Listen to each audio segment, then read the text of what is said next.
guys, welcome to motorheads.com. My name is Amit Changani and today we have the new 2018 Honda Jazz with us, and I'm going to quickly make you run through all the changes that the car has received, although I plan to do a more detailed review, but for now this quick walk around would help you understand what are the changes the car has received. Up front, the car has not received any changes, so that's probably a bit of a letdown for some of you, but the Jazz was always very smart looking car, and such remains the case. If you come to the side, you'll see these chrome handles which are new, and that's one of the many changes that the car has received. At the rear, you have this new tail lamp cluster which includes an LED strip on the haunches as well as on the tailgate as well, and these hexagonal shapes on the tail lamp cluster. So that's one big change that the car has received at the rear. Apart from that, if you look closely, you'll see that there are these sensors here which were not there on the previous version, so that's another change that the car has received on the exterior. And we can now get inside the car and look at the changes the car has received on the inside. The first big change that you'll see is this button here, and it's white and red backlit, although you have to be mindful that this change is restricted only to the diesel and the CVT variants. The petrol manual doesn't get this, so if you're buying the car, you need to be mindful that manual petrol will not get it. Then this screen is new, and it now gets Android Auto and Apple CarPlay compatibility, and it also gets navigation. So that's another change for you, and it's more functional, it's more feature rich.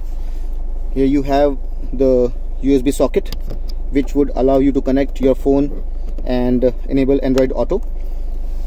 This central armrest is new as well, and it has some space underneath, so you can put your wallet, a couple of them actually, and a couple of cell phones as well, so that's usable space inside. You also get cruise control now, although this change again is restricted only to the diesel and the CVT variants and not to the petrol manual, so again you have to be mindful of that.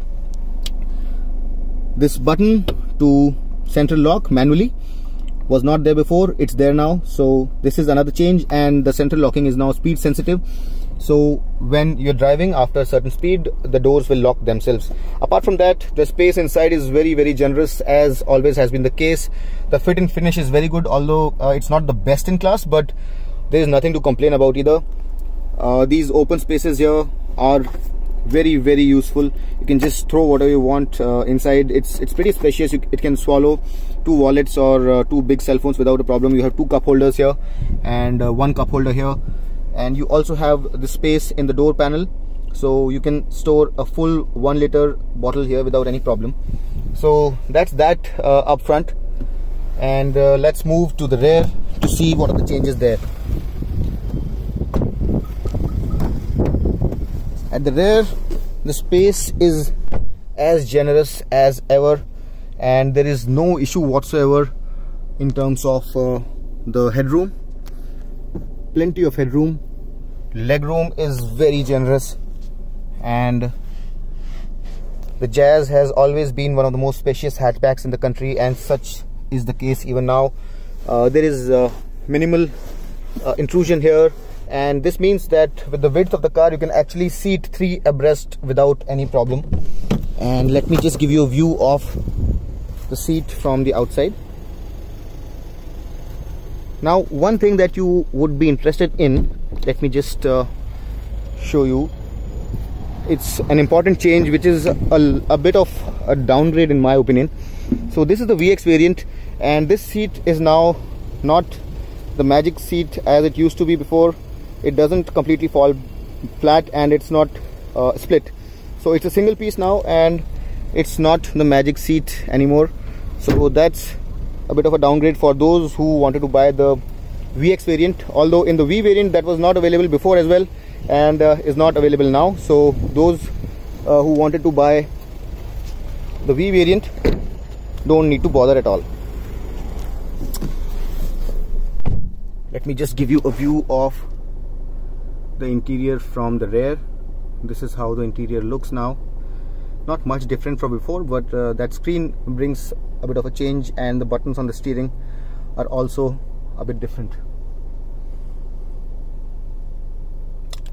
In terms of engines, they are the same: 1.5 diesel, 1.2 petrol.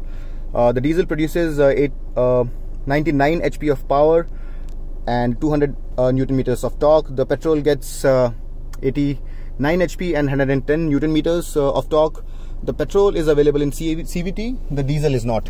And let me just run you through the fuel efficiencies as well. The fuel efficiency of the petrol manual is 18.2 kilometers to the liter. Real world you'll get anywhere from 12-13 in the city and 15-16 on the highway. The diesel is very impressive at 27.3 kilometers. That's ARAI, and it's actually possible to get that kind of fuel efficiency on the highway if you are driving with a light foot. This car is very fuel efficient in the diesel, guys. Although the diesel feels a little nose heavy and doesn't feel as nice to drive as the petrol, but then again, it's more fuel efficient and it will save you a lot of money if you can invest in it initially. So that's a part of it. The CVT surprisingly delivers more fuel efficiency than manual. It started raining, so I had to get in, and I'm doing it in one shot, so I couldn't have cut it. Sorry for the audio as well. So the CVT delivers 19 kilometers to the liter according to ARAI, which is pretty impressive if you really ask me. Let me just show you the efficiency that I received today over the 20 kilometers despite driving it hard, and I've been idling it for the past 45 minutes. Still I'm getting 14 kilometers to the liter. This is diesel, but this diesel can really deliver great fuel efficiency. In terms of pricing, the petrol starts from 7.35 lakh rupees and goes all the way to 8.99 lakh rupees for the VX CVT. The diesel starts from 8,05,000 rupees and goes till 9.29 lakh rupees. You cannot compare those prices with other hatches because this is big, this is more premium, and if you really want to put things in perspective, you can compare it with the Baleno. And the mid variant, which can be compared with this one because this one doesn't come in a base variant, is about a lakh cheaper. But if you go to the top variant, the difference reduces.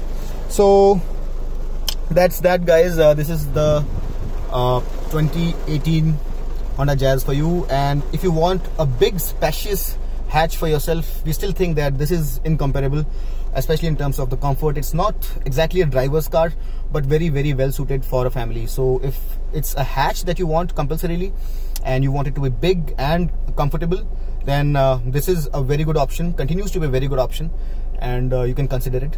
And I hope that you liked this video. If you did, do hit the like button, subscribe to our channel, and share this video with your friends and family who may be interested in the car.